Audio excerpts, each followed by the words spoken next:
So let's get into it, everyone.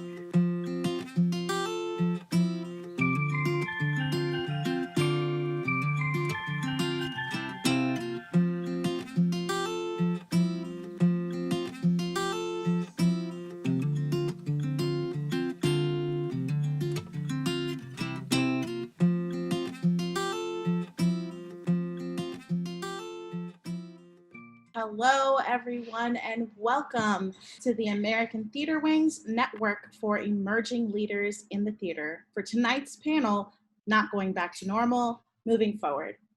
I'm Melissa Cabrera, Program Associate here at the Wing.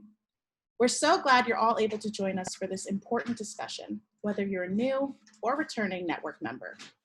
We have students, educators, program alum, as well as emerging and established industry professionals joining us from across the country tonight. And now I'm pleased to introduce to you my colleague, Alicia. Hello, I'm Alicia Vininchak, Programs Associate at the Wing. For those of you joining us for the first time, the Network for Emerging Leaders in the Theater is one of the Wing's educational and professional development programs, which fosters a supportive and creative community for arts administrators and managers in our field.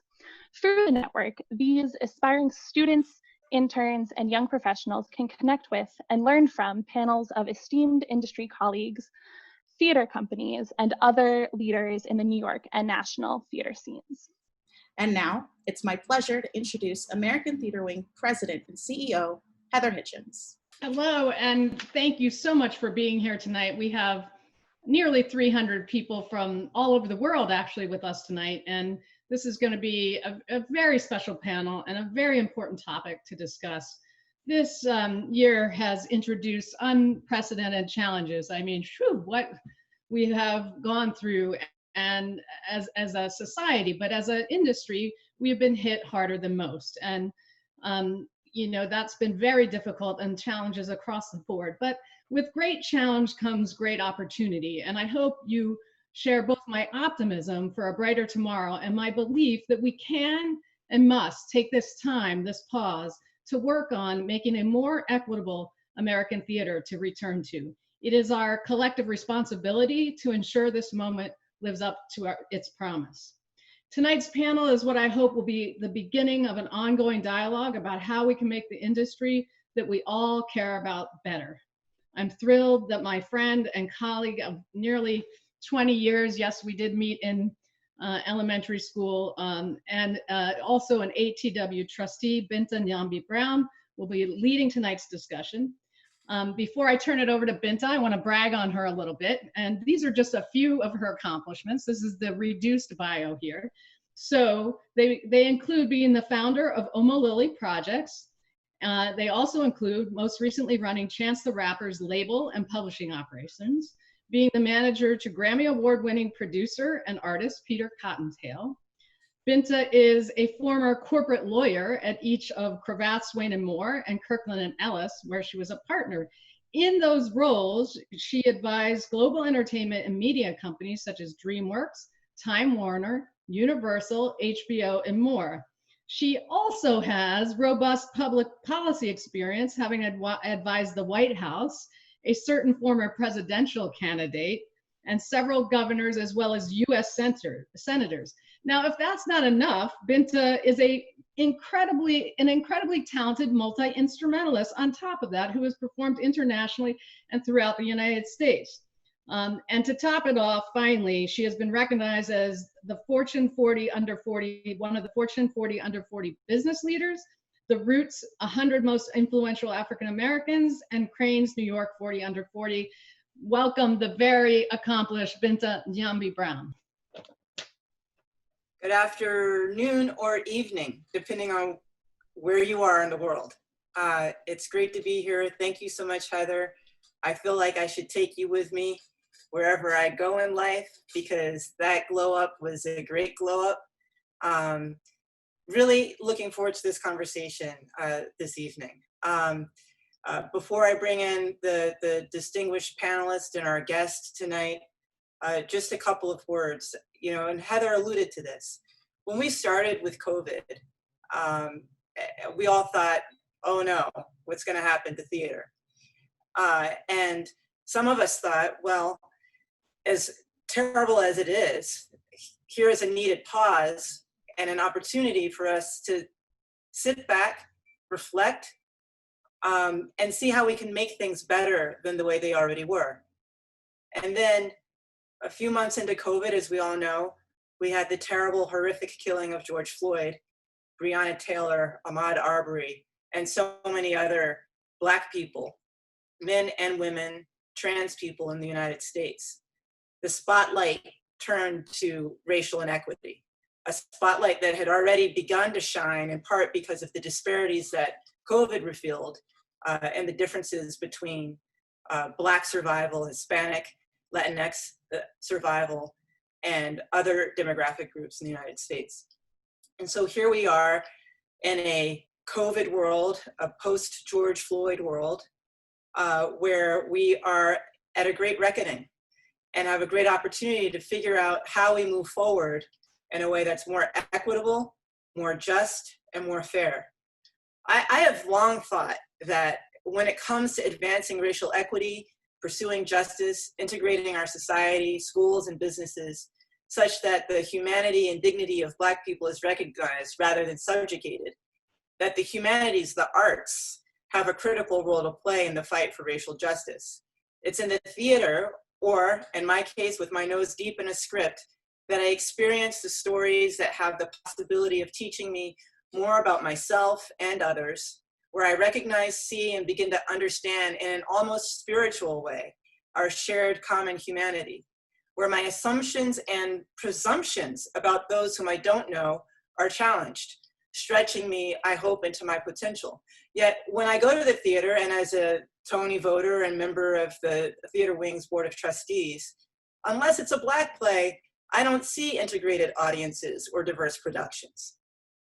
George Floyd's killing triggered a new movement, energized by protest, deep discussions and reflection, the possibility of exposing truly the ugly truth about racism in our culture in a way that might engender and encourage a true metanoia, a change of heart. And that's what we're here to discuss tonight: how and why we must move forward, what we must do to ensure what we have allowed this opening to finally right wrongs. So I am joined actually not by 4 women, but 3 women whom I greatly admire. Liesl Tommy unfortunately had a personal emergency we just learned of, and is not going to be able to join us tonight. Hopefully there will be another opportunity for us to have a discussion with her. However, we continue to have several absolutely amazing women. I'm gonna, hopefully you'll open up your screens or turn on your cameras. Sorry, I'm still learning the lingo. 5 months in, I'm still learning Zoom language. First up, we have Amara Brady. Amara Brady is a generative artist, writer, and cultural drama, I'm about to mispronounce this word, dramaturg from Chicago, which is where I'm currently living, by the way. She's currently in residence with Experimental Bitch Presents and the Parsnip Ship, and created her own production company, Unsolicited Productions. She's a Springboard New York City 2017 alum, one of the great programs of the Theater Wing, a member of Joe Iconis' and family, and a host of YouTube series Skinny and White Aren't Character Traits. In this paper, I'll explain. Next up, we have Marilyn McCormick, whom we'll call tonight MC, a Detroit-based theater educator. We're repping the Midwest hard tonight on this panel. So much for diversity, but this is a good thing because at least it's not coastal in the way that it normally is. A Detroit-based theater educator, MC served as a teacher and director in Detroit for 40 years at Cass Technical High School in the Performing Arts Department. She's also served as a teacher, consultant, and director at Wayne State University and Howard University. She is the recipient of the Excellence in Theater Education Award, which is sponsored by Carnegie Mellon University and was presented to her at the 2016 Tony Awards ceremony. I personally will never forget that presentation or the video that accompanied it with it. It's a great pleasure to be with you, MC and Amara. Finally, but not least at all, because this is the writer for one of my favorite musicals last year. We have Dominique Morisseau, a multiple award-winning playwright for works such as The Detroit Project, Pipeline, both of which she won Obie Award for, and the musical I was alluding to, Ain't Too Proud, The Life and Times of the Temptations, for which Dominique garnered a much-deserved 2019 Tony Award nomination for Best Book of a Musical. She most recently served as co-producer on the Showtime series Shameless, and is named one of Variety's Women of Impact for 2017-2018. Finally, and definitely not least, I mean, we're just in the presence of genius here, truly. Yeah. Dominique is the recipient of the 2018 MacArthur Genius Grant. So let's get into it, everyone. I'm gonna put out a question for the panel. I will, and let's just jump in, make this as interesting and informative and hopefully productive in a way that we can begin to solve some issues and come up with some solutions and some ideas, in addition to just discussing the usual, like, is it really got to be like this conversation? So what role, here's the first question for tonight. What role does American theater play in advancing equity? What responsibilities do we have? And how do we do it? I've always wanted to call on a teacher first. So MC. And again, the question is, what is our responsibility as theater people? Yeah, in advancing equity, and how do we do this? Like, how can we use the theater to do this? We have to talk less and do more. Talk less about what the problems are and do more. We must actively become involved in the industry. And by that, I mean not just getting on the stage and performing, but we need to become the producers, the directors, the writers. We need to take those positions on so that we say more. We know our stories, and we need to tell our stories from all those different levels, not just as actors on the stage. And where does that begin? We need to start by changing the structure of education and what it is that our students are exposed to initially in the industry. We have to put ourselves in a position so that things are indeed equitable. That is to say, students from the inner city or urban schools have an opportunity to take classes where they are learning about themselves, about Black writers, Black producers, where they have Black instructors. Those things need to happen first. And if we can achieve equity there in the classroom, that can be carried over into the industry. Do we need to change our curricula in the schools? Absolutely. Absolutely. I want to say this, and I'll probably say it several times this evening. No longer is it enough for us to be able to sit at the table. We have to make a new table. We need a new table for us to come to. We need to build a table so that we are reflected in the curricula. That doesn't happen now. You know, in our schools, and I'm talking about high schools and our universities, we learn about all of the European writers or the great American writers, but that does not include the Black writers. That's not part of the curriculum. We don't learn African American theater. And if we do, the little bit that you do is not reinforced as you go on, as you matriculate. So that's got to be changed. We have to have classes where that happens, where we read Black works about Black folks doing Black things. You know, I recall when I was in, I guess, high school, for my senior honors English class.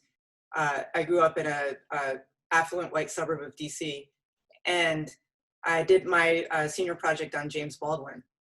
And nobody apparently in the history of my school had ever chosen James Baldwin. And half of my AP classmates they hadn't even heard of him. Wow. but I had been reading Baldwin since my parents started allowing me to read him, because I wasn't allowed to read him when I first wanted to read him, for perhaps obvious reasons. Yes. But then, you know, I snuck into my father's library, and his history is one of my favorite authors. So I hear you on that. Dominique or Amara, would you like to weigh in on the broader question of how we get there? Yeah, I mean, first of all, MC is one of my former teachers, you know, and was my access point into how I saw myself in theater. And so I think her answer to the question about education and access, she modeled that for us. And so while that might not have been the normative, and it definitely was not my normative in college, so I actually got a much more comprehensive education about the Black theater canon when I was in high school than I did when I went to college. You know, and so when I went to the University of Michigan, you know, we had classes like you know, acting in the Black experience. That was an elective. Black theater, you know, black plays and Black theater 101 elective. And all of the required classes were obedient to the white male, dead male cultural canon. Right? There was no women. We didn't study women. We didn't study any other. Nothing was required. We were not required to learn about anyone but dead white men. Right? I know that right now, I have a lot of friends who are educators across, you know, training programs right now who are changing that model. They are the younger teachers or newer teachers, you know, teachers who are, you know, BIPOC, you know, Black, Indigenous, and people of color. Right? And so those educators inside of institutions are teaching the works from their cultural canons and from a wider cultural canon. I have young friends who are educators who are white, but they're younger, you know? So they're also younger, even if they're not BIPOC, they're younger, white, or my peers, like my age group of educators who are teaching BIPOC, you know, playwrights and studying the cultural canons of other people's backgrounds, you know, and there was a time when that wasn't considered education that was necessary to anybody who wasn't BIPOC. So it's as if, you know, if you're not Black, then you don't need to learn about, then you don't need to learn about Black folks. But Black people, you should learn about yourselves. Good for you, but no one else needs to learn about you, you know? And the supremacist culture that creates, you know, and the inferiority that puts into the minds of artists who are leaving training programs and entering our field, that they come from something that isn't as important and that is less than the white cultural canon is problematic. But our industry supports that, you know. But then they leave.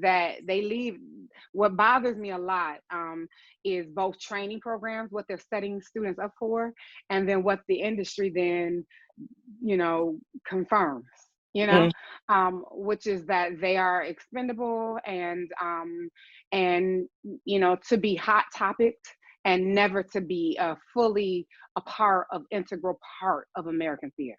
Right. And I know that there are, you know, theater makers and, you know, who don't necessarily agree with that philosophy, or who they personally are not adopting that philosophy, but that philosophy is still inside of the culture of our theaters, you know? And so even if you're a theater maker, a theater administrator, you have to actively, you cannot there's no passivity in dismantling that. You can only be active in dismantling that. That's and right. I think that, you know what I mean? And so then there's, for me, right. what that looks like, the lack of lip service and the action that MC is talking about, you know, I mean, that looks like a lot of things. Obviously, there's a lot of pushing right now in our field for a change in leadership, and leadership positions, and how institutions are run, and changing everything from literally from the top on down, or the bottom on up, you know. And so we're not sharing something new, but I think what that's doing to like the cultural zeitgeist is creating this sense of like unease and discomfort, right? You know, Yeah. and especially now because we're in a pandemic, you know, there can be the excuse of, well, we can't change now because we don't even know which theaters are going to be saved. So let's just keep it. We have to, you know, there's that conservative model of let's just don't change anything now. We got to go back to normal, you know? And that sounds like going back to racism. Like, what do you want me to go back to? I don't exactly, you know, like, what are you asking us to go back to, you know? Or I've heard, you know, people inside of our field say things like, you know, all of this pushing for change and leadership. And, you know, there's a lot of emergent action groups, you know, right now in our inside of theater that are asking for, you know, accountability, that are asking for a new or asking or demanding a new model, you know, to come out of this pandemic with. And there's a sense of from people, oh, you know, how could you pick on theater right now? You know, like we're so fragile, leave theater alone, you know? And also, right now, like, I'm like, if you can't take a plague and an insurrection to create change, you're incapable of change. It's like, it's not gonna happen. It's never gonna happen. That's right. And so I do think that we have to, but I've been wrestling with this in a personal way, and you know, and I would love to, as we're talking, you know, get to that part, because I do also think it begins with demanding things infrastructurally, but I do also think it requires, and this is maybe the first time I'm acknowledging this publicly, because I do a lot of talking about systems and, you know, but I also think it requires individual mentality shift, you know, because we as individuals, we as artists and whomever, we contribute to this. We have contributed to this system that was. And if we want to see a system be anew, we're going to have to ask ourselves some very hard questions about what we're willing to continue to contribute to. Yes. Yeah. Amara, do you want to jump in on this question before we move forward? I mean, to me, this is a foundational question, and it sets up to where Dominique was going, is, you know, like, whose responsibility is it to create these changes? You know, like, once, you know, like, I could read every Black playwright, you know, I could read every Black author, you know, I could look at every Black thing that's out there, and yet that's not going to be enough if we want things to change, right? So I think part of what we need to be looking at as we answer this question is, how do we get there? Whose responsibility is it? You know, like, yeah, we want our kids to feel good and to see themselves in literature. And by our kids in this instance, I'm referring to actually all kids, perhaps specifically Black kids, but it should be all children of all races and backgrounds.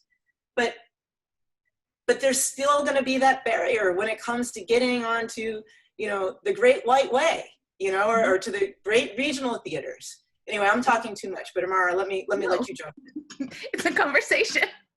I think that, like, two things come to mind for me. So, like, I graduated in 2017, and we have now come to, me and my friends, I'll call it the BFA industrial complex.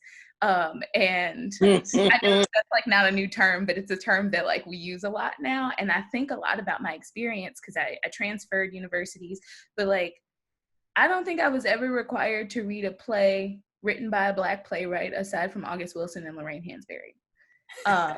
They're the only ones. That's scary, because Amara and I are generations apart, and that's really scary to hear you say that too. Like, we're at least a generation apart. Right? I think it bothers the shit out of me, and, like, I'm gonna swear a lot. I apologize. It's okay. You gave me permission. I need to say that now. Your bio gave me permission to curse in the setup, so I was like, sorry, Mom. Sorry, go ahead. But, like, my undergraduate research became high rates of depression in Black women in a correlation with the lack of accurate theatrical representations. And so it required me to seek out all of these things. And I became very frustrated in school, because I was like, I am paying the same money as my peers, and do you know I have to build classes about myself because you have no electives for me? I remember fighting just to, like, get professors to teach me dialects that I thought I would use. Like, I was like, I don't need a Russian dialect, and nobody is producing Dancing at Lanasa enough for me to justify getting an Irish dialect. Like, I can't do this. Give me some South African dialects, some Indian. And they really fought me on it. And so, like, this is the experience, 3-4 years ago. And so I can only imagine it's either the same or it's getting worse. The BFA industrial complex is a whole other conversation. It's terrible, and we have to figure out a way to train people that doesn't damage them. I think that because of the way schools are structured and because of the way theater programs popped up, there are a lot of people who are teaching there who never wanted to be teachers, and then they don't know how to do it. And then they damage a lot of people. And then a lot of people go around as damaged humans, damaged artists who create other damaged artists because their teachers had an ounce of power that they never had in the real world that they now use to manipulate people in their presence. To your first question, I think that there has to be a moral reckoning for the American theater, because I keep coming back to the Tony K. Bambara quote, which I had never read the full breadth of until like earlier this year, because I think everybody quotes it as the job of the artist is to make the revolution irresistible. But before she says that, she says, like, if you are a bourgeois, like if you work for a bourgeois capitalist society, then your job is to make that romantic and beautiful. That is your job. As a person who identifies as a cultural worker and a member of an oppressed people, my job is to make the revolution irresistible. And so I think when we ask questions about the theater, we have to decide whether or not we see ourselves as cultural workers or members of the bourgeois capitalist society. Absolutely. Yes. So like there are all these anomalies on Wonderful. Broadway, right? These amazing shows that are also like very culturally specific that help get the narrative along. But there are also a whole lot that just uplift bourgeois capitalist societies. And so it's like, what do you actually want to do? Because you saying one thing, but the thing you're doing is a completely different thing. And I just have feelings about that. I just feel like we should pick one.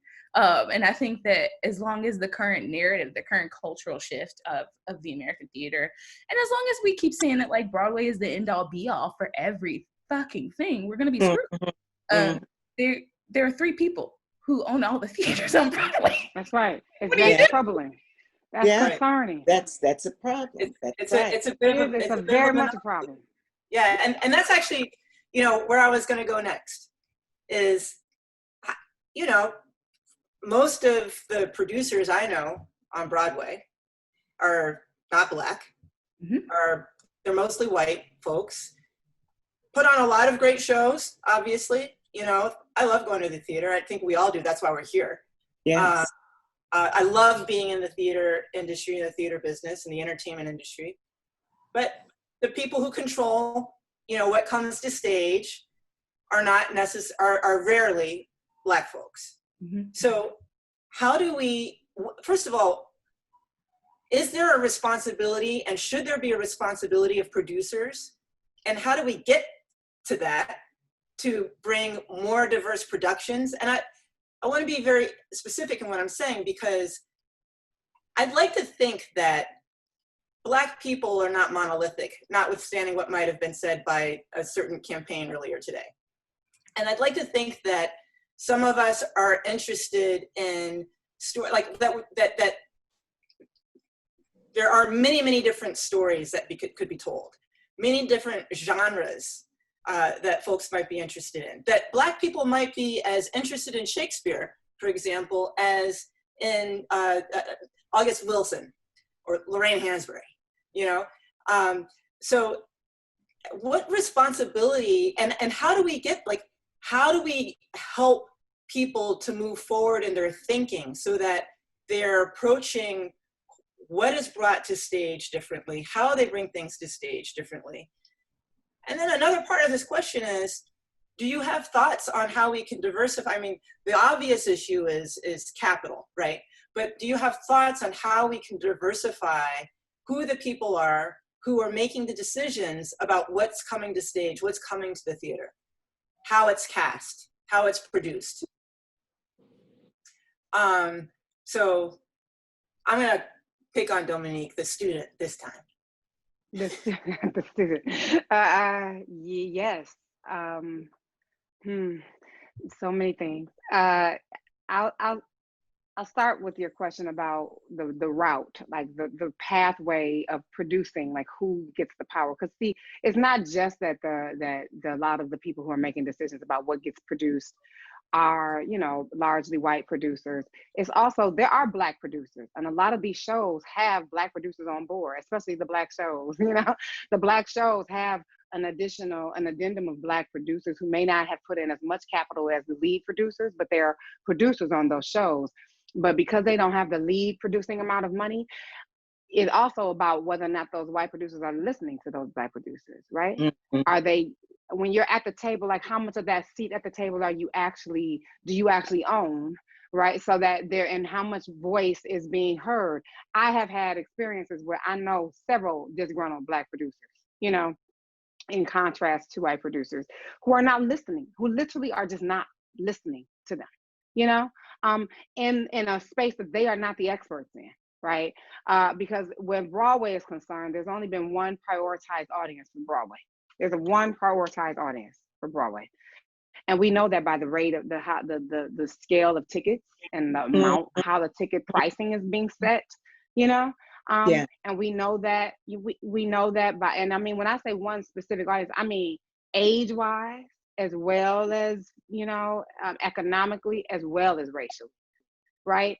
And so because of that, I think that what people should understand about Broadway, before you're going to ask for change to happen on Broadway, because I agree with Amara that we're so obedient to this Broadway being the like pinnacle. And you have to ask yourself, why are you near, if something is the pinnacle of the thing that you do, rarely represents you, then why is that your pinnacle? Yeah. Why is that your pinnacle? That's right. Like, That's right. rarely you're not there. Why is that your pinnacle? So there, in addition to adding, you know, value to the Broadway machine via our bodies, I think we also have to think about where else we're asking for the same visibility of other spaces, that do center Black folks, Latinx folks, Native American folks, how those spaces can get the same amount of coverage and be eligible for the same amount of prestige that Broadway is, right? Because Broadway is a real estate game, and I don't think most people that understand Broadway understand that. I think they understand Broadway, understand that. And if you don't have it doesn't, because, and I say that because capital is not the only thing. There have been Black producers with the same amount of capital, maybe more capital than a white show. And they didn't get that house, right? They could not find a house to put that show inside of. And so that speaks to something else, right? Like, it's also about ownership of theaters, about how many theater slots there are. There's like lists of people trying to get in the slots of these theaters. And Auntie Proud went through like a negotiation with several, you know, theater houses to try to find a house. Like, this is like, that's part of the game. But is that a fair part of the game? And should we be putting all of our eggs in that basket? So I asked that question too. How many of these Black producers are also taking their money and being like the second or third or fourth tier producer on a show, as opposed to taking their capital to the Apollo or to the Billie Holiday Theater or to somewhere else, right? Like, because they also have that financial capital. Are they spreading that capital around? You know, do we have to keep investing in the one place that does not center you and ain't interested in you? Do we solve the problems though? Like, if we take Black capital, and Black capital is appearing in Black places where it's going to be appreciated by Black audiences, don't we still have separate, you know, well, hopefully, maybe I shouldn't say hopefully, that's very normative, but like, don't we still have a separate system, you know, like, and how does that help us to deal with the big, large issues of the inequity that exists in our larger society? MC, do you want to jump in on this, or Dominique? Yeah, before MC, I just want to answer that and then pass the mic to MC and to Amara, you know, because I feel like I don't think that what I'm advocating for is a disconnect. I'm saying that, you know, everything is about playing ball, right? Like, so when you're asking people to play ball with you, they have to be willing to show up to the table with something, or you do have to withhold your capital. I just don't see how you're going to get change if you don't. But that does not mean that when to invest, I don't think, first of all, only black dollars should be investing in Black business, right? Like, I also think, again, it's like this model that somehow a Black institution is only serving Black people. Like, only studying Black work is only going to benefit Black people. That's not true. Because if that were true, then why am I learning all these things about Odette and Arthur Miller and Eugene O'Neill if only people who are representing of that culture are the only people that can benefit from learning about it. So I think we have to demystify that idea that there's somehow separatist to invest inside of cultural institutions that are censoring a particular culture. I want to learn. It is crucial in times of civil rights, even out of the civil rights movement, after the first civil rights movement, because I think we're in the second one. But after the first civil rights movement, all of these became Latinx Chicano theaters emerged all over the country. Black theaters, there was Black Theater Rose inside of New York City. All of these Native American, theaters started emerging. Like all of these cultural specific institutions emerged because they were to have a space, as August Wilson said, in the ground on which I stand, to have a space that can center you and your work, that the people need those spaces. Cultural communities need spaces to preserve their cultural narratives and still also engage in the greater community and society that we're part of. So I reject the idea that investing inside of cultural institutions means a divestment or somehow a disassociation or a separatism from the greater society. And in fact, it's making those cultural institutions a part of the greater society is what I'm really advocating for. I'm saying, why can't the Apollo also be a part of, if they want to, also be a part of the American Theater League, the Broadway Theater League, right? Like, why only these houses? That's really what I'm speaking to.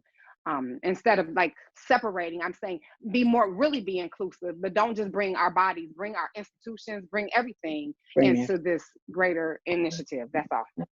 But Dominique's taking us to church. MC, you gonna take a solo? Not yet. I'm Mara to say something. I thought you were going to say something. Oh, I mean, I hear Dominique, I support what Dominique says, but I'm also of the mind that like if we have to separate in order for you to treat us well, then that can happen too, right? Like if we all banded together and said, okay, we're no longer going to do our work in these institutions that are damaging to our artists and to us. What if we only go to MBT, the Billie Holiday, the Apollo? What if we only go to these Black institutions? They lose their diversity grants anyway. The money will eventually get back to us. Because I feel like maybe that's how this changes. Because like looking at the deafening silence from so many of these institutions with White American Theater, We See You, like these places that have not put out responses at all, not even we're looking it over and trying to figure out what to do next. I'm like, personally, I'm ready to leave the American Theater. She is not herself kind. I'm 27, I can't remember how old I am, whatever, it's a year. I don't know what year we're in, it's fine. Quarantine has been weird. I had a birthday, I don't know what's going on. But like, I have faced enough rejection and enough of this like really messed up system where I'm like, okay, the pipeline that y'all said for like new playwrights seems broken. There are so many people I know who are amazingly talented. Like the fact that Marcus Gardley's career took the trajectory that it did, like the amount of time it took him to have a New York premiere pisses me off. And I think it should piss a lot of people off because The House That Will Not Stand is still one of my favorite shows to date. And so when you see people like him and you're like, what the fuck is going on? When you see people like Dominique and you're like, what the fuck happened between like the beginning of your career to like how long it took you to have a fucking career? And they keep telling us that it takes you like 10 years to build a career, but then I see people who are straight out of college who have Broadway shows or off-Broadway shows, and I'm like, no, you just didn't want to give my work a chance, which is a different conversation anyway. And then there's also like, y'all like prioritizing voices that like to exploit the culture as opposed to like support the culture, and then I don't know what you want me to do. In terms of your question about producers, I think that you asked if it's their job, and I think again going back to the Tony K. Bombard quote, if they see themselves as cultural workers, then yes, that is their job. If they see themselves as like bourgeois capitalists, that's not their job. I think it is the job of the American theater as a whole to start prioritizing people who see themselves as cultural workers, if that's what we're going to do. Because like everybody's not going to be Hal Prince, and that's okay. And I think a lot about, there was somebody, it was a Facebook group, and somebody said, does anybody of color have a story about Hal Prince? Because they were so like emboldened by the notes of gratitude that a lot of people were sending, but there were so many people. He was like, does anybody of color, please somebody tell me that they have a story about him? Because we don't have these, like, we have mythological figures in the theater, but like most of them are not Black or brown, and we just don't have, like, we share these stories through oral history, but they're not widely known or widely celebrated in the same way. People like Hal Prince, people like Ethel Merman, like these figures. And so I think that, like, we have to start celebrating people in the way, like, we have to start prioritizing people who are doing that work, doing the work that we say we want to do. And I think that looks like us supporting people who are telling diverse narratives as opposed to not. I think that, no offense to the American Theater Wing, but like it just became like a boys club, and it became a club for people who were already in the inner circle or who wanted to bring their friends in. And then what do you do then? Like, what do you do when the thing that you planned becomes bigger than what you intended, and you didn't have the infrastructure inputted, and then all of a sudden there's civic unrest, and you're like, wait a minute. Like, even when we talk about the Stage Door Canteen, I've been trying to figure out who the first Black woman was to work there, right? Like the Stage Door Canteen that the American Theater Wing comes out of, which, like, it was illegal for white women who were working there to deny Black soldiers a dance. But like, who was in the building? Who was working there? Were there any people who looked like me?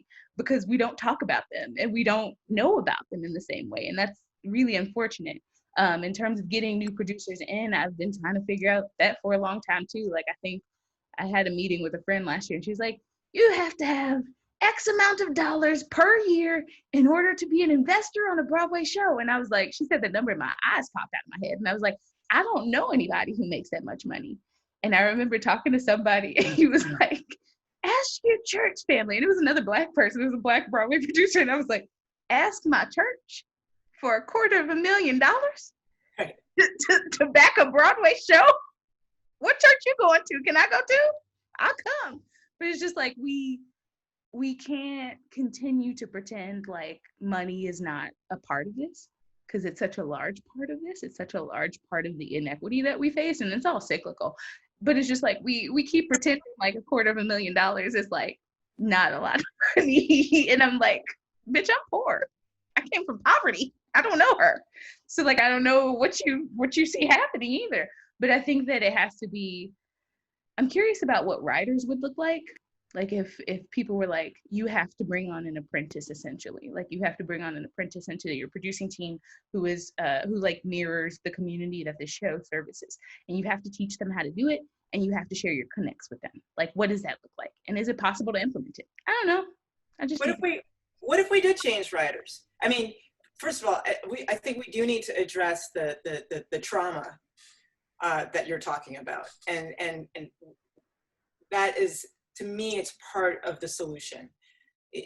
On the one hand, there's the traumatic stress that's involved of this rejection that feels like it's very personal and has something to do with the color of your skin or your gender. But then, so there's the emotional, psychological aspects of it. There's also the real world that goes beyond the theater industry into, that there are not as many. Now, there are actually, I think that I can't remember what the statistic is, but the number of Black millionaires in this country is actually quite large. And it's larger than most people think it is. They're not necessarily putting their money into the theater, but as large as that number is, it could be much larger if it weren't for if it were not for the inequity in our culture and our society and our corporations and inherited wealth, and like how real estate is passed around, and some of the policies that led to this inequity in the first place during the period of Reconstruction, during Jim Crow and whatnot. Like, this isn't just, these issues didn't just percolate solely because of meanness, but also because of structural policies that gave some people a leg up versus other people. So should we as Black theater professionals be involved in the larger political and policy conversation so that we can reverse some of those inequities? Absolutely. Absolutely. Absolutely. We have to be involved at that level. You know what? There was a party and we were invited, but they didn't tell us what to wear. They didn't prepare us for the party. So there was a time, I think back early in my life when I was exposed to theater during the civil rights movement. And as a result of all that was going on politically in the world, we had the advent of theaters. Here in Detroit, there was the Vest Pocket and Concept East. All of these theaters popped up, and I literally invited to the table and a part of the community, the greater theater community at large. Because if you went to Concept East, you also went to the Fisher Theater. And that was happening, and that was good. But then there's the breakdown where we aren't given or allowed to have adequate preparation to be where we are. That's a political thing.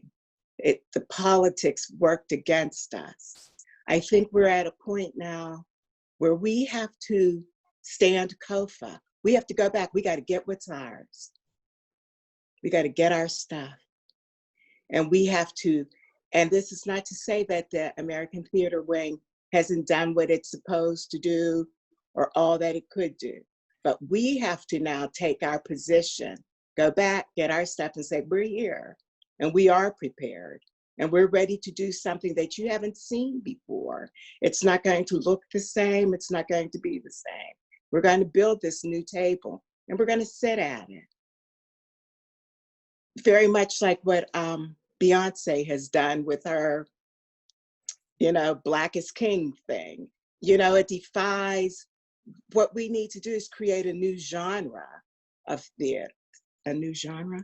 Yeah, of theater, where we don't know exactly what it is and what all the pieces are, but we know we belong there and we have some say and we can affect a change. We can do those things. What Beyonce and Oprah have done extremely well is ensure that they own every aspect of their intellectual property. Yeah. Because while we might not have a tangible real estate property in the Black community, we do have intellectual property and it has value. Mm-hmm. And it does generate return. And one of the things that's fascinating about Black is King is the number of people whom she employed and the number of roles she had for herself in Black is King. Executive producer, director, owner of the masters. Her masters might actually be owned by Columbia or partially owned by Columbia. Owner of the publishing for the songs that were synchronized. Like every title she had is more money and it's more equity that she can then invest into something else. Maybe we should get her to be doing more stuff on Broadway. There it is. I do want to make sure, there are a handful of questions that were submitted beforehand. We're not going to be able to get through all of them, but I want to try to get through a couple of them. One of, we're having a very insular conversation in some ways as Black folks, right? What do we want from our white brothers and sisters in the theater industry? How do we want them to work with us on solving these problems? I want to try to tackle that. I think that's a loaded question. Yeah, I know. It's like asking, I think why I say it's loaded is like there's a recognition of participating in system, that has to be reckoned with, right? For all of us, because white people are not the only people who have participated in white supremacist structure we all have, Right. And so I think that we have to reckon with that. I think that, and then I think you have to reckon with and I'm having this conversation with some of my white accomplices, I guess, if you will, who are working and running other theaters. I'm on the board of white theaters, I recognize, and I'm on those boards because I am in recognition that if I participate in the American theater, which, because I love theater, and the American theater of current has been the only place to practice and to continue to make a living ish, you know, doing my art but it's the art that I love. It's the work that I love. It's what theater means in all societies, because it, you know, white America did not create theater, you know, so it's like it's what theater has meant in all of our cultural diasporic, you know, traditions that makes me love this thing, you know. And I've had to think about what I am in it for. And then what am I asking of others? You know, to me, if you love someone, to love people, to truly love your brothers and sisters in humanity, is to learn their language, right? That's what a friend of mine told me before. To love a people is to learn their language. Whether, you know, if I'm Haitian, if I love my people, I gotta learn Creole. Even if I'm really bad at it, I gotta try to learn if I wanna actually communicate with the people that I love, right? If I'm a human being and I love my fellow brothers, my trans brothers and sisters, I gotta learn their pronouns, right? Like, what is the resistance in learning a pronoun except for to just hoard the power and the privilege that I have? There's no other reason to not want to learn something new, just because it's inconvenient, right? And so to truly love a people is to want to learn their language, learn from them. That means you have to fall back, but it also means that you have to succumb to their expertise. You have to succumb to a different authority, right? And right now, white authority rules our industry. It rules our industry. And you can say, hey, I really like you, you know, person of whatever background. I want to be your ally, but I don't want to give up anything to allow you to prosper. Right. And so, and I don't know how to ask, I don't know what that looks like for people, but I do think when you've hoarded power for so long, and you know what you need to do. that you know what you need to do. Whether you want to do it or not is a whole different conversation. But if it does, it's not going to adversely impact you. It's not going to hurt your, you know, all it's going to do is hurt your power. Then that's one thing. I have, you know, white friends that are on the ground. They're like, oh, I need my job. What am I supposed to do? Give my job up to every, you know, BIPOC person? I don't know how to tell you what to do about that. But what I do know is when we ask ourselves, how are people, you know, I have to ask myself this too, because I'm in a position of privilege. I'm more privileged than so many of my peers who've been working just as long as me, just as hard as me. And I have been chosen in some way. And so I am privileged over them. I have to think about, how am I serving them? How am I serving them? And how am I going to center them? Because I recognize my position of privilege. I think if you can't fall back, listen, hear, say, I don't know where to start, but if you give me, you know, well, I mean, there's demands out there right now that everybody's talking about. There's like, 29 pages of demands, or 31 pages. I read it. I can't remember, depending on who I'm talking to. But 29 to 31 pages of demands, you know, that a whole lot of people across the country put together. And if you don't have any respect for that being created, that gave you some place to start. I don't know, you know, you'd be a miracle worker to be able to do 31 pages in one day, you know. This didn't get built in a day, so nobody expects it to get dismantled in a day. But if you're not willing to step up to the table, you know, and say, let me see where I can start, let me center these people in this conversation, then you're not trying to help. Then you're not an accomplice, and you're not an ally.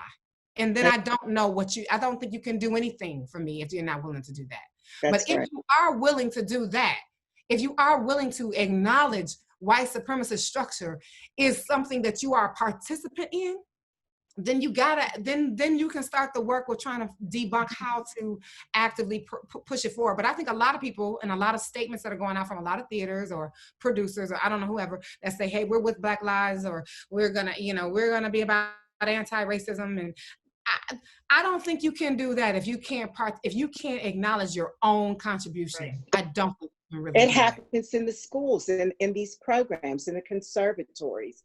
You know, it starts with the way they're thinking. And when you go into those programs and they say, we're going to strip you of all the things, all of your old habits. And why is that stripping of our old habits then? The things that make us uniquely who we are.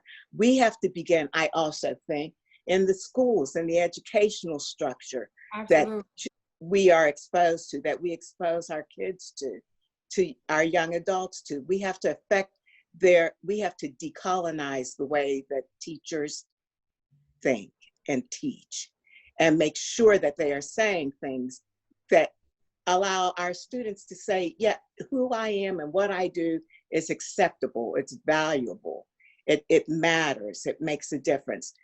Change the way they think will change the way they act.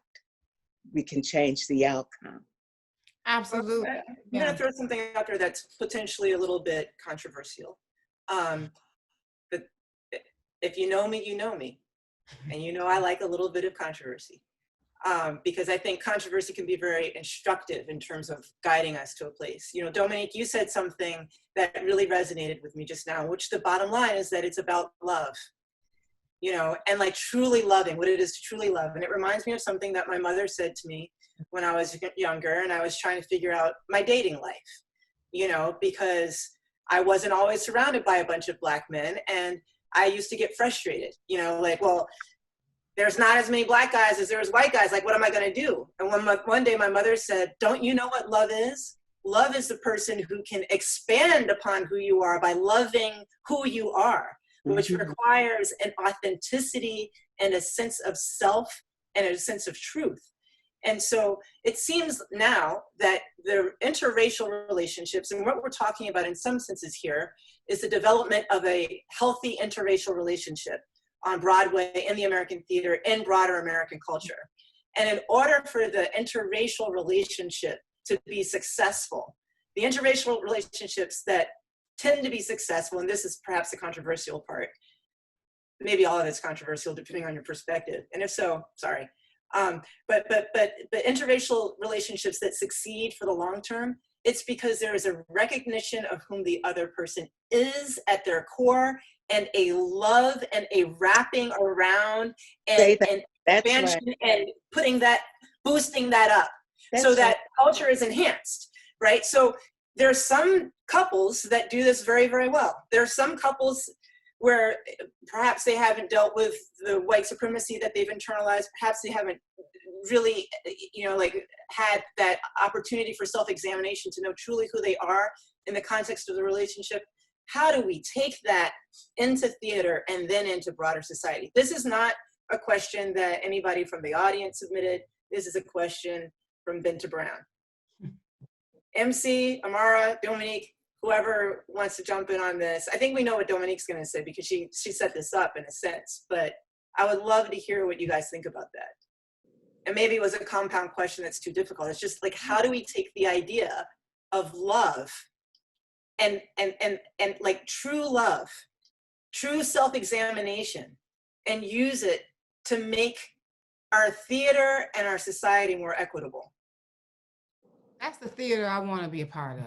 I don't know, but that's what I mean, I could get emotional about this right now because I think that there's this, I get frustrated because I just was talking to my agent earlier today, and we were talking about, you know, different business relationships that I'm in, and you know, I'm the only woman and the only woman of color on quite a few teams out here, you know, and some of the ways in which I'm being treated in that team, and I go, I mean, I'm the only woman and the only woman of color.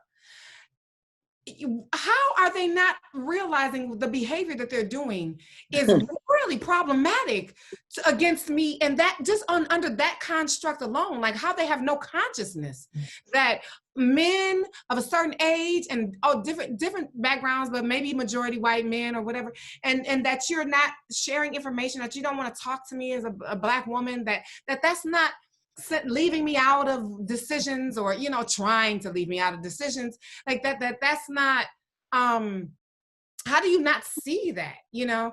And in talking about this, not just to my agent, but to so many people who I've had this conversation with, on some level, there's some people who feel like, listen, it's not going to change. It's, you know, our industry and field is filled with assholes, and you just got to, you know, learn to live with assholes. And I'm like, wait a minute, no, I'm sorry.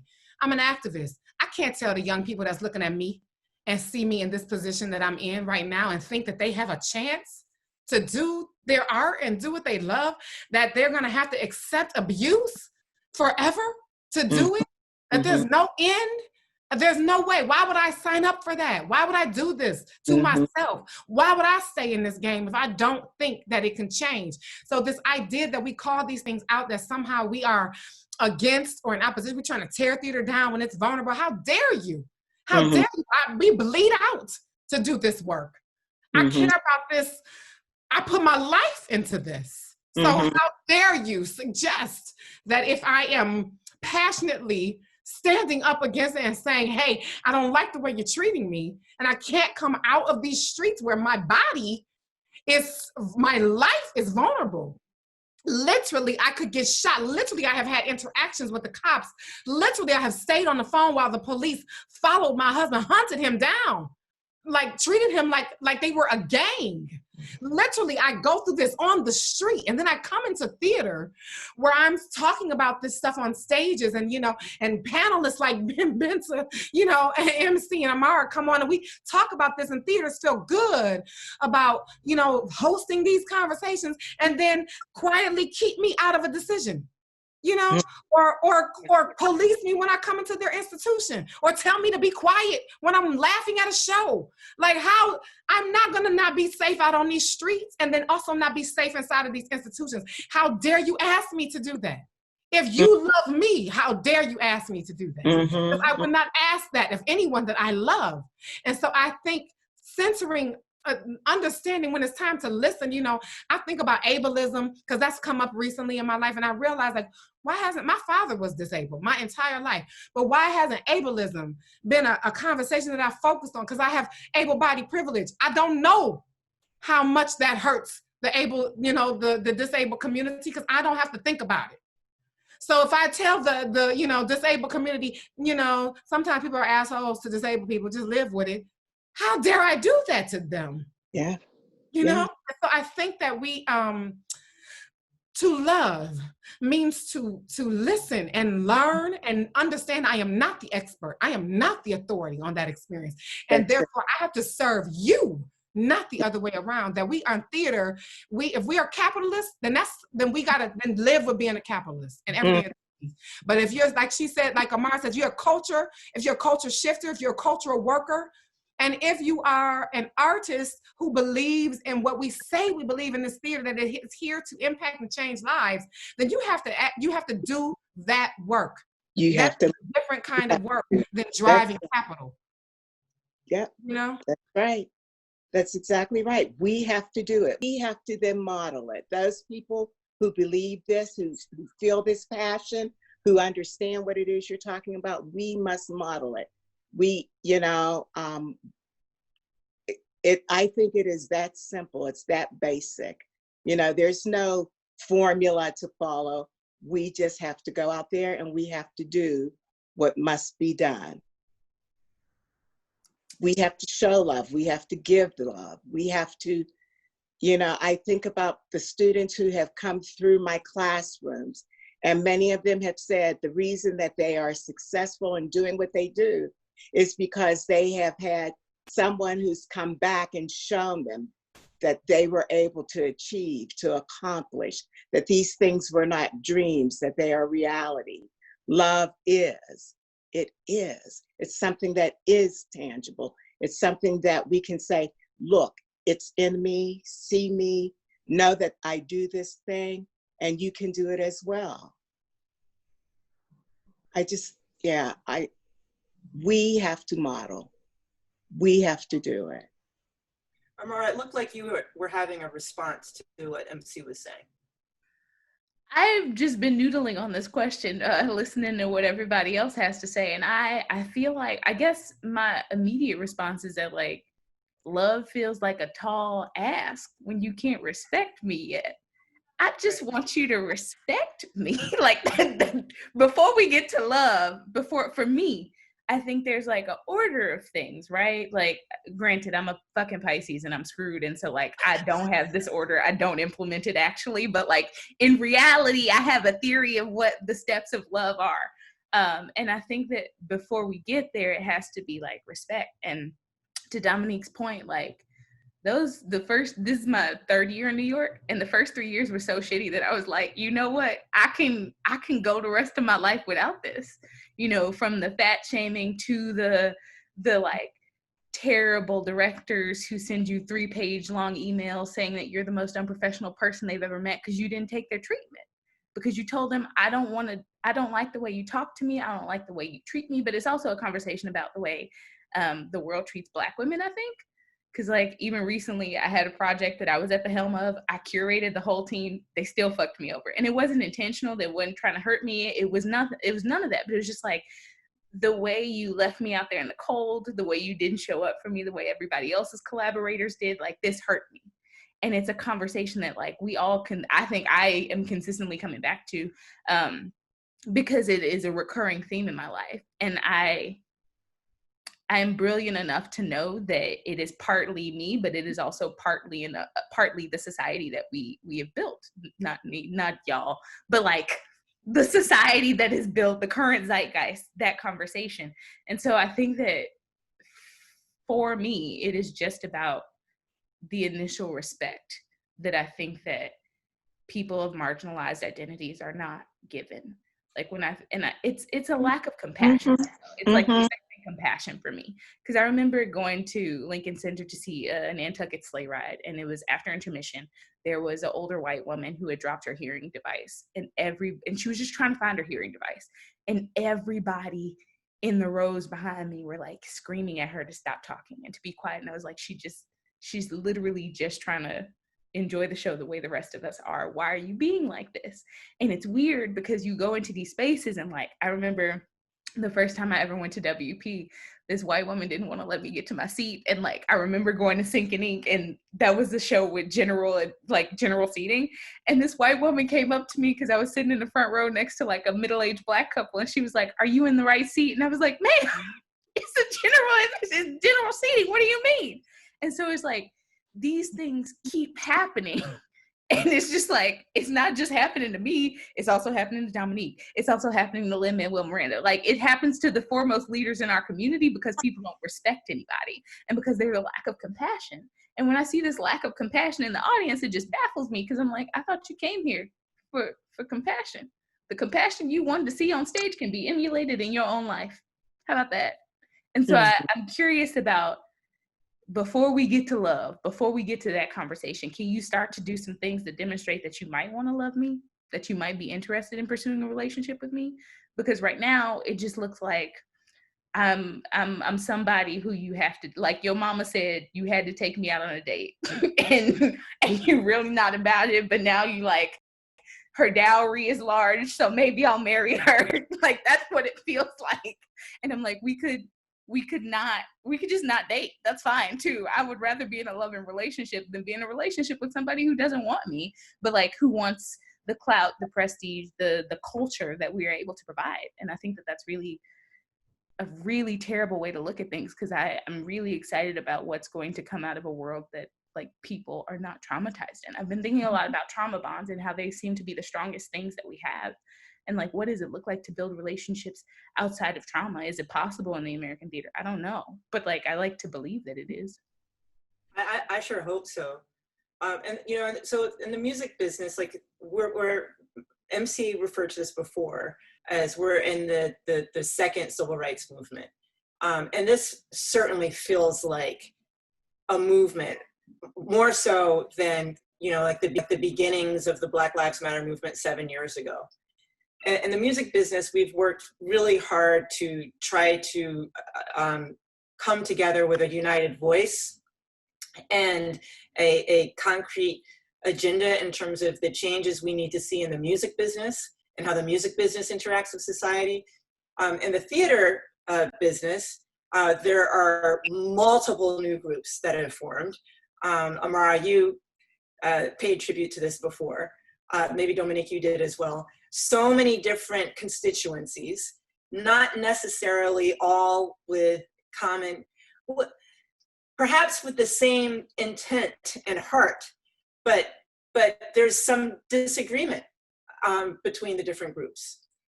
And from my perspective, I find that a little concerning, not because I am interested in everybody being the same and being monolithic, but because when we all, if we can be divided, then the thing that wins in the end is the thing that's cohesive and the largest, right? So like if our movement in theater is fragmented, so Yeah. I guess, like, what do you all think about the possibility? This is, I'm kind of butchering somebody else's question, but I think that this gets at what he's asking. Like, what do you think, is there a possibility for there to be an alignment or the forging of a coalition? Like, how do we, is there some way that we can come together so that we can create some momentum and some change? Or is it a lost cause because everybody is, you know, is coming from different places of hurt and has different agendas, and we're just gonna have to deal with this mess that we're in? All right, it seems like you have answers. Heart is shaking over here, so I'm please. in distress. The song in my head is SOS, I'm in distress. Yeah, I think that for me, I immediately was struggling, especially with like, I heard so many stories from so many of the people who were trying to create these organizations, and like hearing about how like some of the Broadway elite were trying to shut some of them down because they thought that the people leading them were too young, or they thought the people leading them were too inexperienced, when those are the people that I actually think should be leading this movement. Because there are certain people in the Broadway elite who took this for years. They did not take it upon themselves to make this better. And I think that their time has passed, and I think that they need to let other people lead this thing, particularly people like I think that they need to. MC, I know, hot take, I don't know. I think that, so there's not just a race problem, there's also a generational problem. There's a big generational problem. There's a big generational problem.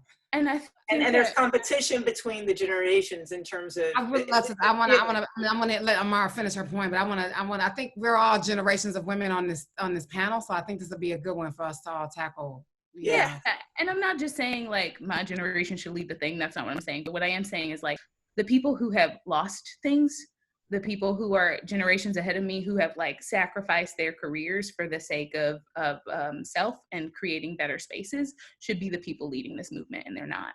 And I think it's really wild because everybody was reading emergent strategies and everybody was reading Adrienne Maree Brown for like 2 years, and now I'm like, do we need to go back to the syllabus? Because I have questions about like everybody's interpretation of the books. And I'm also really curious about how many of the people leading these particular movements have like spent the time ideating, because I also felt like everybody responded really quickly, and that made me very uncomfortable.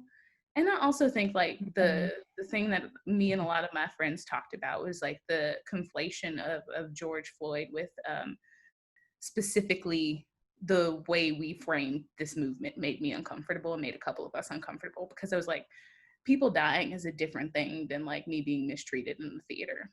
And it just is. And I think that it's a very dangerous line to toe, to kind of manipulate this for change. I understand why it happened. I don't like that it happened. Well, you don't like, well, sorry, I wanted to just make sure I understand your last point. You understand why it happened? What do you mean? I understand why people like kind of use this moment to ask for change and to utilize it, because like this has seemed like the only like not monolithic, but the only large thing to lift up that is causing societal change and like systemic change within the theater. I wish that it was not on the bodies of Black people.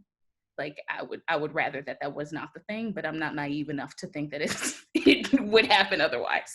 Mm-hmm. I mean, I think we're in an unprecedented time, right? In the sense that theaters are dark. We're not working.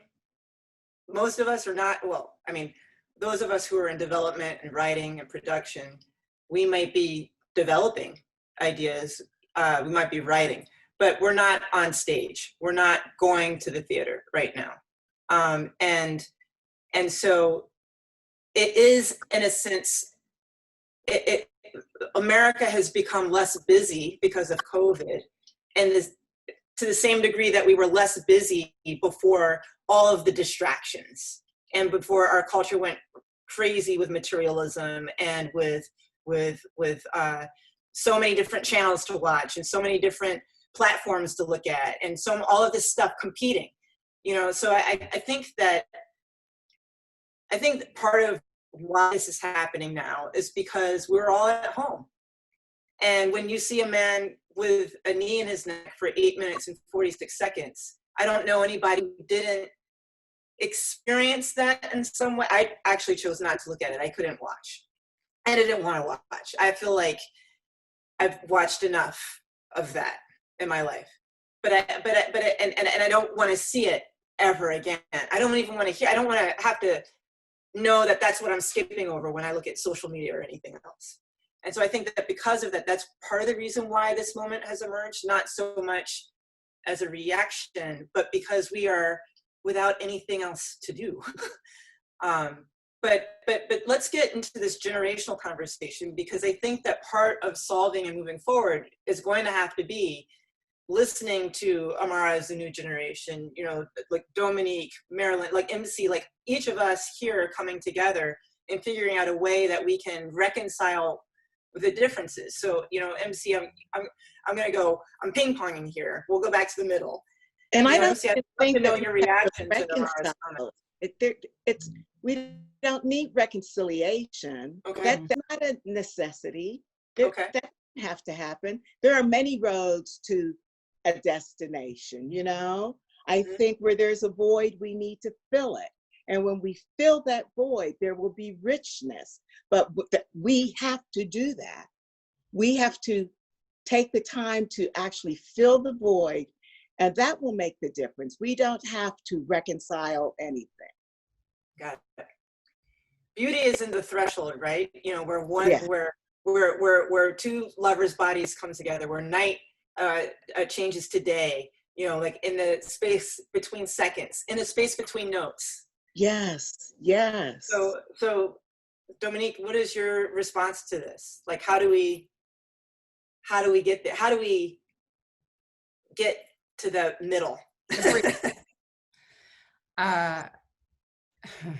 I am How do we somebody. get to the middle? I'm somebody who both rocks with young generations, lift them up, talk to them every time. I mentor a lot of people. Anytime a student, a class, anybody want to talk to me, I find a way to make myself available almost all the time. People DM me, I try to find a way. MC knows, because I'll go show up in Detroit, I'll talk to past tech students. I'm always looking to the generation that comes after me, right? Because like I do believe every movement has ever been built with them. Yes, always, right? Like every movement has always been built on the young, right? I am also somebody who I have regular conversations with my mentors, with my elders, MC being one of them, you know, where I listen to the journey and the struggles that they've gone through, because I have shit to learn, you know, and it's a lot of stuff I don't know. I have shit to learn. And so, and I'm also somebody who, what I think happens a lot of times, because I think what Amara is talking about is a real thing, in that it feels very much like, it feels, and I'm not gaslighting, because sometimes it's true and sometimes it isn't true, and how we measure that, that's so individual, right? But it feels largely like a generation. You could say it of me, you could say it of I could have a lot of receipts for how you couldn't say it for me, but you could try to say it for me, but you could say it for my peers, you know, that we somehow we benefited and we haven't done anything. We've taken a lot of this abuse and haven't done anything to push back at it. I think there's a lot of misinformation around that. So that's one thing. I think there's misinformation, not just about me, because I'm pretty transparent. I'm transparent on social media. I'm transparent, and I've written articles. Like, I'm not really the one that people ask that about. But it's asked of, but I'm a part of a generation that's being asked about. So then it is being asked about me, right? And so I think that the idea that people have taken things that they have not taken, you know, and that there's a, you know, sometimes I've talked to younger playwrights, for instance, you know, and they've asked me, how do I negotiate this thing with this, you know, if they're forcing this kind of director on me or this, I go, you know what, you have a there's a conversation around this socially right now, you got a lot of leverage. I didn't have that leverage. That's right. When they put that on me, right? So, and Lynn Nottage didn't have that leverage, you know? Mm-hmm. And so you got a lot of leverage. You got a whole generation that's about to go hard in the paint if your voice is silenced in this way because of, not for nothing, things that the generation before my generation took and things that MC's generation took. And those hits that they took service this being a little bit, even though you feeling, I'm not saying you're not feeling like Amara, what you talking about, I'm like, dang, you only had August Wilson and what would you say? What was it? August Wilson And Lorraine Right. And nobody. I didn't even have them. We wasn't even studying Lorraine Hands. I'm like, oh wow, that's terrible and progress. I mean, that's awful. You know what I mean?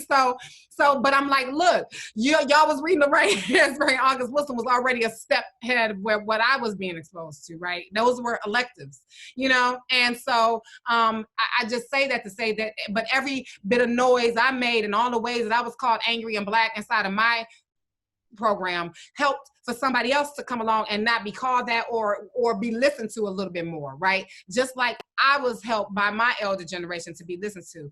And so I just say this to say, I think that the disconnect between our generations is the disconnect between our movements, right? Because there's this idea, there's also misinformation, right? And information is power, and there's misinformation about movements, right? Like how all of them are formed. All of these, I don't know, we can name some of them, but I'm not going to do that. But there's like about 4 or 5 that I know of. I'm also on a lot of Hollywood organizing, right? And on some of them, I just sign my name. Like people get all like, I don't want to sign my name today. I'm like, what? I don't know who wrote what. I'll be reading letters like, oh, ooh, okay, that sounds good. I'm signing my name. I agree. I'm an amplifier. I don't know. I don't care how many people are making the decisions behind the doors of whatever, because I know movements are made in lots of ways. If I believe it, I amplify. That's it. Right. But I think that we have we have bruised ego inside of our, we have a lot of bruised ego, and I'm not dismissing ego, but I do think we have to ask ourselves when we're moving from a place of ego. I'm not dismissing that there's been a lack of visibility and a erasure of those who have less visibility in our field. I recognize that, but I think part of the disconnect between movements is also a disconnect between how we are negotiating and navigating this field, right? And so I can say that I am at the place in my life where I have a question to ask of myself, and I have it to ask of my more illuminated peers and my less illuminated peers.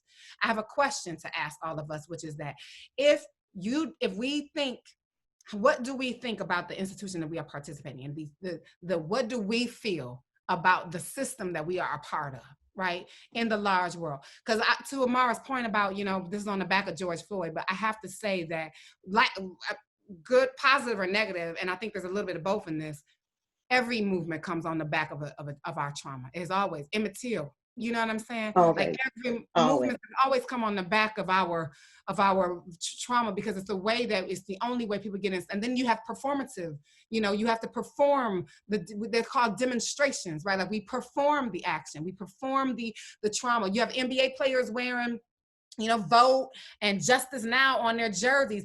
We can go, why? They ain't doing nothing real. They just wearing it, but like we need that. That's performative. That performative action is a part of helping to shape policy, because without the witnessing, there is no conversation, there is no showing up at the assembly, there's no what's on the assembly floor, what bills are on the assembly floor. Without the performance of it, we don't have the action. So I want to say that I feel like it's a conversation, one, about studying movements. It's okay to me, Binta, that there is We See You and BTU and Black Theater Coalition and oh gosh, there's so many other ones that I've heard of, right? But anyway, it's okay that there's all of those, right? Because there was CORE and there was the NAACP, right, and there was SNCC, and right, all of those things, and they all moved the needle, right? And some of them will be like, well, this one did more than this one did more than this. No, they didn't. The SNCC couldn't. They were mad. They were disillusioned by Dr. King. They thought that he was an elitist, and so John Lewis at one point was disillusioned by Dr. King, and many of his fellow SNCC members did not want him to participate in the Selma March, right? And so I think if we just know that we're not inventing like this disgruntled whatever that we think we have to reconcile, it's not new. We're in this tradition. We've always done this. We've always had this going on.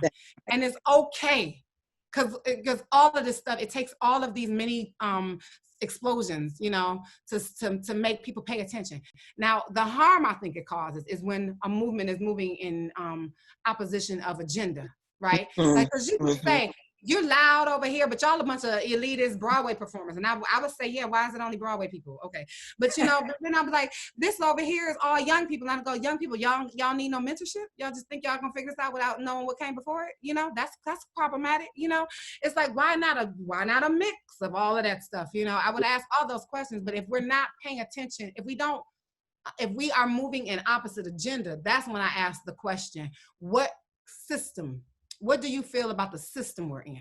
Because I think if you can recognize that this system is abusive, that the system that we are participating in our industry is abusive, then you have to ask yourself, one, because there's three things you're gonna do. One, decide you're okay with that. You're okay with participating in that system and you're not trying to change it. You're gonna be okay with knowing that you are enabling an abusive system.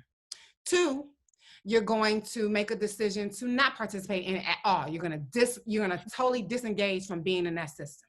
Or three, you're going to actively fight and work to change that system. There's three things to do, you know? And so if you are on three, then I don't think that you can be afraid to ask some tough questions of that system and buck up against that system. And if a movement is saying, we're gonna do one, we're gonna tell you guys, stop, you know, we just wanna get more jobs and we don't want you to change the structure of this institution, or we don't want you to change that kind of thing, then you are being harmful to people that are doing three, right? And that's okay. Two, just know that means that if that's not your vision, then I think you might need to change how your strategy or how your movement is functioning, right? So I think it's about knowing what the end goal is. If the end goal is you want policy change, if this institution gets, if this organization gets it and this one doesn't, I don't even believe that's possible. I don't think any of us is getting anything without the noise that the others are making. I just don't think that's happening. Nobody's getting nothing without the noise that everybody's out here making. But if you're spending your time shooting down a movement as opposed to participating and shooting down a system, ask yourself why. Ask yourself why you're doing that. Why is that your focus? But I think that our generation divide is our movement divide is very much like our generation divide, is very much like our career divide. But some of it is misinformation. To assume that Lynn Nottage has just been taking it and she hasn't done nothing. I'm like, have you sat with Lynn and asked her about that? Or are you just making that assumption? Like, have you talked to the people that you're accusing of that? Because you might find something different out. Maybe you might be completely confirmed in what you thought. But I think we're making assumptions about the kind of work that the people that we're calling elitists and what elitism means. Being privileged is not being elitist. Those are two different things.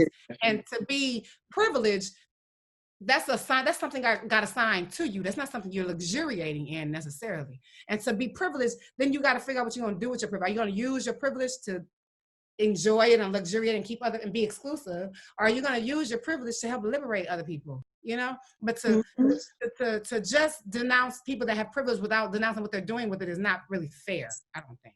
You know, and so to me, it's a disconnect. There are also people that have, to Amara's point, have dismissed a generation that don't invest, that don't take the time to communicate, talk with, mentor. And I would just say to my peers and to people ahead of me, how much reaching back are you doing? You know, I would ask you to question that too, you know, but I think that it's okay that we're having this movement right now, that we're having this moment. It's human, and it's not unique to us in this moment, and it's not unique to our industry. That's right. It's happening in every industry. Every industry is rising up right now. It's not just theater. The Philadelphia Black journalists are bucking up against the Philadelphia Inquirer. Like, everybody is using this moment because there is a plague and an insurrection, and that is what movements do. They find the right time to strike and to move, and that's okay. You know, it's like, so it doesn't mean like, oh, you've been taking on, who's been getting really a lot of props, you know, now all of a sudden you want to say something.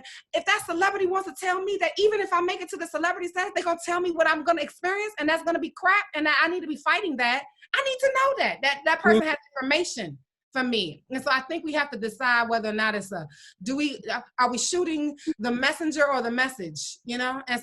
And we have to find a way to get some more information, because I think that we're not in conversation with each other, and that's why misinformation is happening between our fellow. Some of them. Some people don't want to. I have talked to some movements that are not interested in things that other movements are, and that's that. But you know, and that's okay. And that's okay. We are almost 10 minutes over time. I one last thing. We go over time. I just want to hear what Mark got to say. Sure, I want to hear what you have to say, and then we'll wrap it up. Okay, I hear you, and I apologize if it came off that way. That's not my intention. I am deeply concerned that many of these movements are just asking for more diverse gatekeepers. I don't want that to be the narrative. I don't think we need gatekeepers. I think we have to move towards a more equitable community standard for the whole of theater that does not center Broadway, that does center more regional theaters, that does center more voices. And I'm scared that like if these things go the way that they want, like I was on another panel on Tuesday and I was like, I don't want to go to your equity diversity trainings. I don't want to sit there while you teach white people about how to be better allies while I'm in this space. And nobody is talking about like what that will do to communities of color and to marginalized people to have to like sit through these mandatory trainings. We're not thinking about that. And I think that we're also not thinking about what a world outside of gatekeepers could look like. We're still not looking at theater as something outside of the purview of capitalism. And I think that it can be that. If we want it to be that, we can't get on the collective same page yet, internally or externally. So it's just like, what do you, because like, I don't see myself in a capitalist version of theater. And like, you know, Beyonce is a Black capitalist, Oprah is a Black capitalist. I love them. I cannot divide myself from them. I am who I am in part because of them. But I'm also just like, I don't buy into capitalism. So like, here is where we divide. Here, I'm like sitting up here like, okay, how much money can I make and still like, how much money can I make so that I am comfortable in my life and able to support the lives of some of the other artists and people in my community, but not be a capitalist? Like, that's what I'm asking myself. These are the questions I'm trying to figure out, because like, I don't want to struggle and I don't want to be depressed anymore, but I also don't want to have massive amounts of money because that makes me uncomfortable. And that is juxtaposed against my morality. And so I think that as we listen to a lot of these people, to all of these different movements, I just want everybody to start thinking about things outside of gatekeepers. Like, what does it look like if, I don't know, what if all of the Broadway theaters are not owned by people and owned by, I don't know, the Broadway League or the American Theater Wing? What is it then? Yeah. What is it? No, I'm just saying, like, same thing. I'm just saying that would be right. You're wrong. But yes, like if they're owned by an organization instead of a conglomerate of 3 people. And what does it then look like if we have like a communal board, not like the boards that exist, but one that is more equitable, in which like those people to decide what shows go into a theater? Like, what does that look like? What would it look like? And I know, you know, Nederlander's upset, but one of the 3 of them is supporting Trump, so who the fuck cares? And I think that like things like what Karen Olivo said, where she's like, I'm no longer going to work for these theaters because they are funded by somebody who supports Trump. Like, we need more of that. And I think that it's going to have to happen that way. But I don't know, maybe I'm 5. And capitalism, which is a part of the system. And I think that's a healthy question. So that's what we have to ask all of ourselves. I appreciate hearing that. And I appreciate your question, Binta, you know, and MC, like this, for me, this conversation is like, this is the tier of conversation I wish more of us were having in larger groups, like what these 3-4 of us represent, you know, in the world. I mean, we're all Black women, you know, so there's a lot of people left out of this mix, but in terms of just like focusing a conversation around Black folks through these voices feels right to me. Yeah, I mean, listen, I feel like I'm on 2 panels a week, 3 panels a week these days, oftentimes talking about these issues. And there's certainly an aspect of this which is very healing, and I think also very inspiring at the same time. We are pretty far over, and so I think I don't know if I am allowed to propose this to Heather and to the staff at the Wing, but I actually would very much love to see perhaps not tonight, but in the future, us continue this conversation. Perhaps, Liesl will be available the next time if the audiences and the participants are interested in it, because we can't get through all of these issues in one session. There is a lot to unpack. If I were to put a period in it tonight, what I would do in summarizing this is that what we're really ultimately talking about is values. Over and over and over again, I'm hearing responsibility. I'm hearing listening, compassion, hearing, like truly hearing, like the interchange of heart. And I am with you, Amara, and I think all of us are, is that we can't allow this to become an opportunity where we keep putting Band-Aids on things without really treating the disease and getting in there and really like going at it. Right. And that's a process. And because it's a process, it requires, a fiercely urgent patience. What I mean by that is that we all have to act with urgency, but we also have to be patient to see the changes that we expect to see. Because if we go too quick, it is going to be a Band-Aid. There isn't going to be time for introspection or for change. And so I want to thank each of our panelists, MC, Dominique, Amara. You all have been wonderful. Thank you for being guests of the Wing. Thank you for holding our feet to the fire and for being as real and honest and transparent and candid as you have been in this conversation. Heather, thank you for being a great leader. And by the way, as I sum this up, I do want to just articulate that of the many people whom I've had an opportunity to work with in the entertainment and the culture businesses, the change that I've seen at the American Theater Wing over the course of the last 10 years, even preceding the current movement, has been absolutely extraordinary. Yes. It's the one board that I sit on. Well, I just joined a couple of other boards, so I want to be careful. I'm not trying to call anybody back. But it's the one board that I've sat on over the course of the last decade where I've never felt alone in the boardroom, because I see people who look like me, who are making the critical decisions and who are helping to usher in change. And it wasn't something that happened in response or reaction, but rather a desire to begin making the changes that are necessary. I think that many more of us can do what's been happening at the Wing. And so it's not that I want to glow, like gas Heather up, but she has been a phenomenal leader, and I think has done an extraordinary job in theater, and it gives me great hope for what could happen if we continue to do this work. So, well, my picture doesn't work, but I must respond to that and say, you can ask for that. You will get that. This is the beginning of a conversation. We need to have more. There we go. And more conversations like this. Yes, yes, yes, yes. And thank you. You had me in tears, and it is about love, and I have so much love for all of you, and we're doing this. Have a blessed evening. Let's keep talking.